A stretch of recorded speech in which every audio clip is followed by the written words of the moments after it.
জয় Jagannath. Corporate অফিসেও যে রথযাত্রা হতে পারে সেটা কিন্তু আমি অন্তত কখনো ভাবিনি। কিন্তু এবছর জগন্নাথ দেবের কৃপায় জানি না তার কি লীলা, সেটা এবছর আমাদের অফিসে কিন্তু হয়েছে। উল্টোরথ উপলক্ষে অফিস জুড়ে খাওয়া দাওয়া ভোগ প্রসাদ সব মিলিয়ে যেন এক উৎসব হয়েছে। সত্যি বলতে এটা একটা মানে শুরুটা হয়েছিল খুব ছোট্ট একটা ভাবনা দিয়ে। একটা মজা করে আমরা একটা রথ বানিয়েছিলাম। আম সবাই সেই ওই রথের ভিডিও আমি এখানে পোস্ট করেছি। তারপরে ভেবেছিলাম তাহলে উল্টো রথে একটু মিষ্টি এনে সবাইকে প্রসাদ হিসেবে দিয়ে দেওয়া হবে।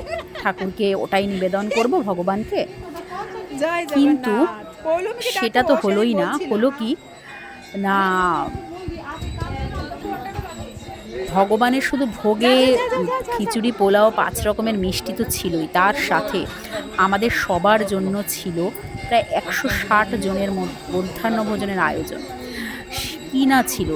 খিচুড়ি, আলুর দম, পাঁপড় ভাজা, বোঁদে, ছানার জিলিপি, পাঁচ আরও কত। কিন্তু খাবারের থেকেও যেটা বড় ছিল সেটা ছিল একসঙ্গে থাকার আনন্দ, ভাগ করে নেওয়ার আন্তরিকতা আর এক অদ্ভুত আত্মিক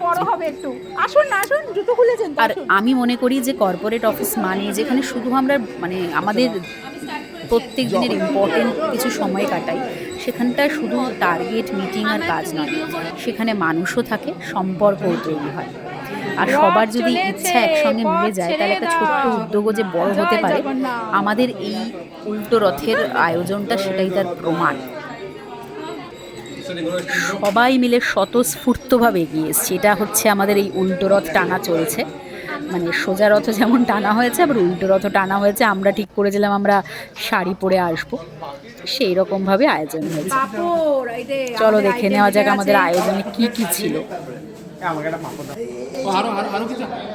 আচ্ছা, এই যে আজকে আমাদের কি হচ্ছে, এটা উল্টো রথযাত্রার আজকে হচ্ছে আমরা ভোগের ব্যবস্থা করেছি এবং পুরো অফিস স্টাফেদের সবার জন্য খাওয়া দাওয়ার ব্যবস্থা আছে। তাকে আপনারা দেখতে পাচ্ছেন সুন্দর এখানে খিচুড়ি, আলুর দম, পাঁপড় এবং চাটনি। চাটনি হবে না, মিষ্টি দু রকমের আর পাঁচ পাঁচও আছে। উদ্যোক্তা হচ্ছে বনি ম্যাডাম, যিনি আমাদের কাছে। Thank you. এই যে আমাদের খিচুড়ি চলে এসছে, এই আমাদের খিচুড়ি, এই যে খিচুড়ি আর এই আলুর দম হবে। আলুর দমে সবার কত পিস আছে জানোতে। এই আর ইনি হচ্ছেন এই যে আমাদের সব কিছু বানিয়েছে, আমাদের হেল্পিং হ্যান্ড, যাকে না হলে আমাদের চলবে না। ইনি লালটুদা সে হ্যালো।